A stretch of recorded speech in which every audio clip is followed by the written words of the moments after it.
Ladies and gentlemen, hi! Ba-da, boys and girls, welcome to the latest installment of Poetic License. Poetic License, nobody can see this thing, it says Poetic License. Hey, I have to make it work for people that are in the Zoom meeting and the live feed, hello, and everything, and hi. I hope everybody is doing well. We're all in different parts of the country or the globe. I have no idea what the weather is like everywhere.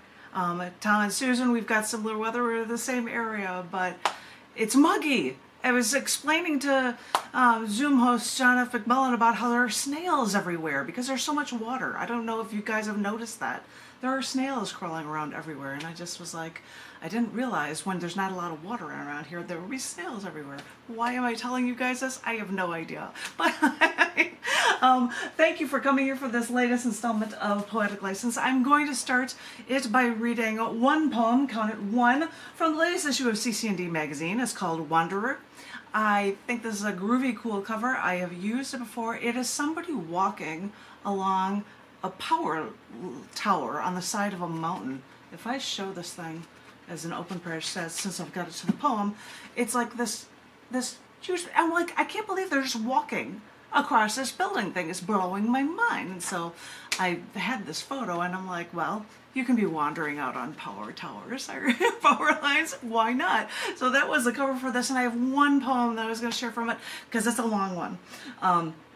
It's titled Beginnings and the End of War, and it talks about war stuff. And Tom, because you were in Animal Tales, you saw me talking about how some of the poems that are in Animal Tales is also going to be in the upcoming book from Cyberwit Press. They're doing another book of mine for this year, and it's all about travel around the world and how different civilizations work around the world, and it has stuff about around the cosmos as well, and it's titled The Universe is in Your Hands. I could show it to you guys more clearly here for you guys. This is a proof copy of it. It hasn't gone to press yet. I'm still working with them, and I was just explaining this to John, that this is a shot from one of the first rounds of images from the James Webb Space Telescope, and superimposed over it, which you guys can't see because it's really, really light, are a bunch of flags. That is the entranceway. This is a back cover and front cover from the United Nations building. So it's about things, and and it actually is set around the world. It starts at one side and it wraps around to the other. And the thing I find cool about it is in the back it has a location index. So you can say, oh, I want to see things about this location. You can find where they would be within the book, which I think is kind of nifty. It's just a goofy little thing. But anyway, I wanted to share this one poem that is in both cc&d and in this upcoming book, and it's titled Beginnings and the End of War.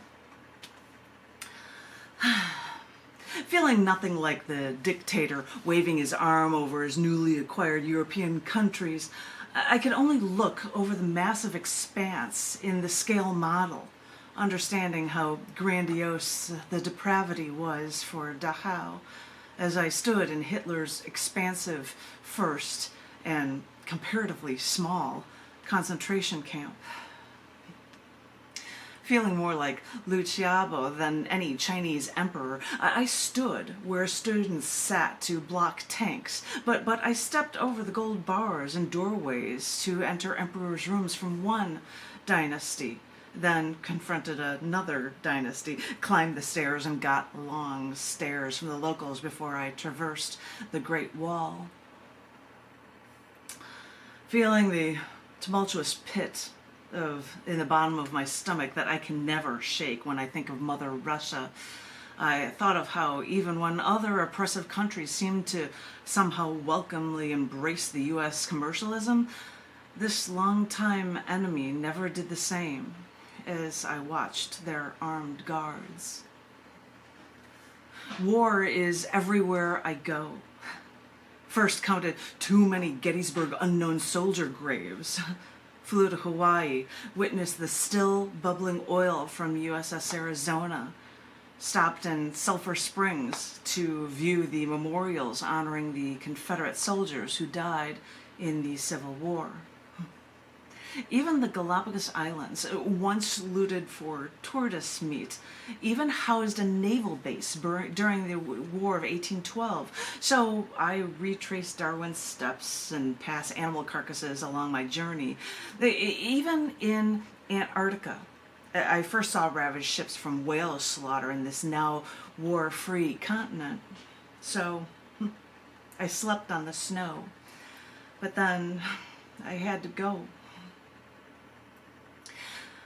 I never understood how people could willingly embrace a blinding faith or a leader who embraces war. Come on. It's us against them. They want to hurt you, they say, so we must hurt them first. That's what a preemptive strike is all about, saving what's ours, keeping us safe. So many fall for this. They seem to lap it up with a spoon, and I've been trying to figure it out, why people want to take sides so, why people want to be the bully and want to have their way literally at the expense of someone else. This war mentality seems to exist across the spectrum, even in the States. Trumpites will start a revolution in this country's capital, or go back to W. Bush's "if you're against us, then you're with the enemy" mentality. Not unlike a Sith in Star Wars. But wait for Obama to call it justice and kill a man point blank. Because, you know, he deserved it.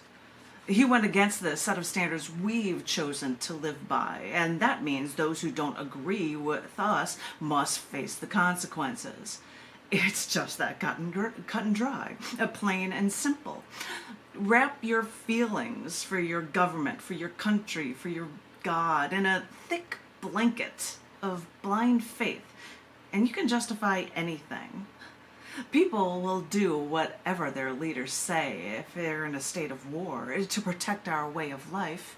And generals know what's right. Just follow their orders, because is this sounding like a military or the Third Reich? A North Korean woman explained, where she's from, there is no love for your family, but only your leader. That's all that matters. But wait a minute, this is sounding way too indoctrinating-y. Or wait, would that be indoctrinating-ish? Oh, you don't want to sound too indoctrinatable. But because the idea of blind faith in your leaders is not new when they got their ideas from religion. When the SS swore their oath, it was not to their country, but to their Führer. That made it easier to justify your actions when you say you were just following orders on blind faith to commit heinous crimes against humanity. But Hitler's systematic elimination of Jews is much bigger than any one man. It's much more basic and much more vile. That's what I've been trying to wrap my head around. Why people decide they hate each other so much that they need to slaughter them cold-bloodedly. I could bring up leaders now as examples, but beyond that, throughout history, the root is religion. Quote, "We believe in the same God, but I believe in that God differently from you, so you should die." "We believe in the same God, but you believe in that he has a son who says not to believe in the old ways, but you still have that eye for an eye mentality, so you should die." "We believe in the same God, but yours is in a different book, and you think we should die? Is it the strictness in your edicts, or is it because we impose our vision of how to live in your world? Well, maybe we'll strike you first, make it a preemptive strike, impose our own justice, and kill you first." Surround yourself with people like you, and it won't seem so bad. There's safety in numbers. Once, a man at a breakfast diner started talking to us at length. They communed with us. They felt comfortable with us. And then they asked us what church we attended. And when our answers didn't match up with what he believed in blind faith, conversation abruptly stopped. But that's okay. Anyone with that narrow-minded view at blind faith couldn't grow or learn. Their unprovable, ill-conceived notions stunt them into this hate of the other. But this isolationism, the us or themness is even in our day-to-day lives. We stay in our own little bubbles. We surround ourselves with people like us, and we think we're safe. Who needs to think about all that bad stuff if it's not in our everyday life and it's not shoved down our throats? Just try not to think of the homeless people littering our street corners asking for money, and turn on the boob tube, which is now flatter than our minds, where all we can see emblazoned on all screens is the Hamas attack on Israel, as Iran funds terror proxies whose express mission is to annihilate all Jews.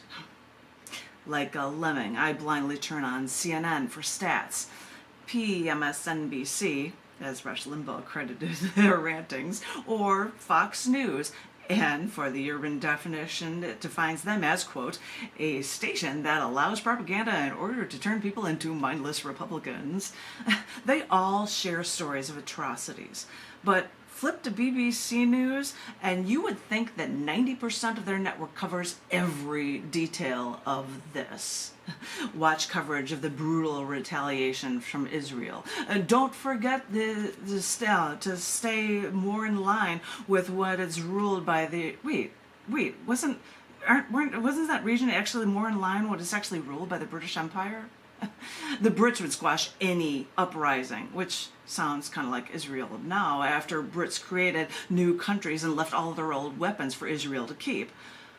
Still, don't forget the human interest stories of bombed hospitals and displaced patients civilians can't evacuate, plus strikes on schools plug on the heartstrings and they run out of food or fuel, and safety is nowhere to be found. Anti-Semitism is nothing new. When Nazis found willing collaborators with leaders in the Arab world, even though Hitler thought Arabs were racially inferior, he'd accept whatever help he could get for the extermination of the Jews. And this anti-Semitism and Islamophobia rears its ugly head in the US, too, thanks to social media and television. So, like a mindless zombie, you watch, wonder when the horror will end. But the thing is, it never does. Even Einstein, the president who approved adding "under God" into the Pledge of Allegiance, so the high and mighty Americans weren't like those godless communists, keeping old churches only as artifacts when their comrades now worship their leader instead. Eisenhower warned against establishing a military-industrial complex. Since then, so many of our leaders have remained convinced that this is the only way to help our nation grow. Dedicate more money into this war machine. Jobs for weapons production go up, up, up, and now we can all actually feel like we're a part of something, instead of people excelling at goals to make life better for people versus, killing more and more of them instead. It's us against them. Remember? And culling the herd needs to be done occasionally so that only the best get ahead. Wait, is that sounding a little too Darwinistic? Because I can't tell you if the world would truly be a better place if there was no religion. Who knows? Maybe different atheist leagues would create conflicts and war about how to properly lead an atheist life. But one quote still resonates with me. Radical Muslims fly planes into buildings. Radical Christians kill abortion clinics. Radical atheists write books.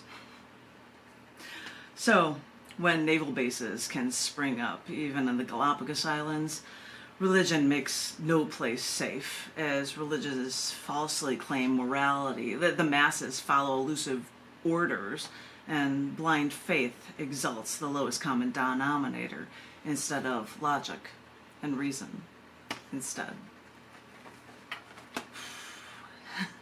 That was a long one. That was a long one, boys and girls.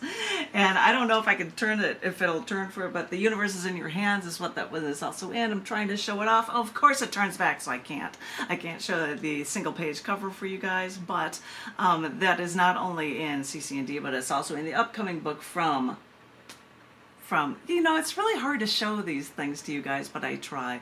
And the cover's not out yet. The universe is in your hands, as well as in the most recent issue of cc&d. And that was so long that I'm only reading one. And as I had said, I love the order and the fact that my Zoom host, John F. McMullen, would follow. And then following after him would be Susan. So I will now shut up because I've been reading poetry, even though it was one stupid long one. So someone's going to get this first round. So that, my darling John F. McMullen, it's all up to you. If you're ready to take it away, the stage is yours.